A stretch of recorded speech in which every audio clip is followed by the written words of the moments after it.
السلام عليكم ورحمة الله تعالى وبركاته. أخوكم اسمع القناة ضوضاء قاعد في اليوم أصدقائي جينا لكم فيديو جديد وموضوع جديد. وموضوعنا اليوم شرح فتاة الزواج اللي حكينا فيها بالفيديو السابق. اللي ما شاف الفيديو يروح يشوفه لأن ما راح يفهم شيء إذا بس شاف الشرح.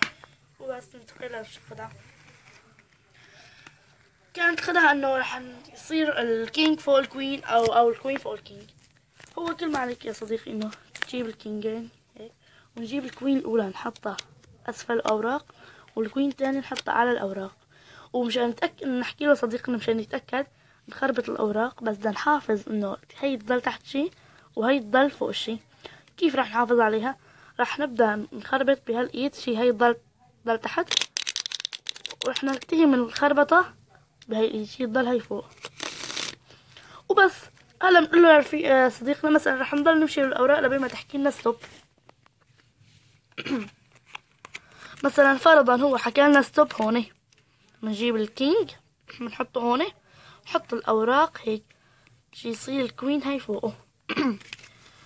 وبنرجع بنجيب الكينج الثاني مثلا بنقول له بس انت احكي لنا ستوب مكان اللي انت بدك اياه.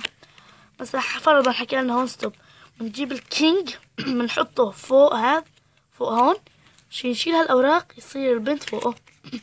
وبس هي هيك بنفتح راح نلاقي الكينج الاول فوقه زوجته الكوين والكينج الثاني فوقه زوجته الكوين الثاني.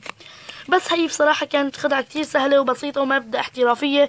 وإن شاء الله الفيديو الجاي راح يكون شرح جديد. أتمنى توصلوا المقطع 15 لايك، ولا تنسوا لايك شير سبسكرايب. والسلام عليكم ورحمة الله تعالى وبركاته.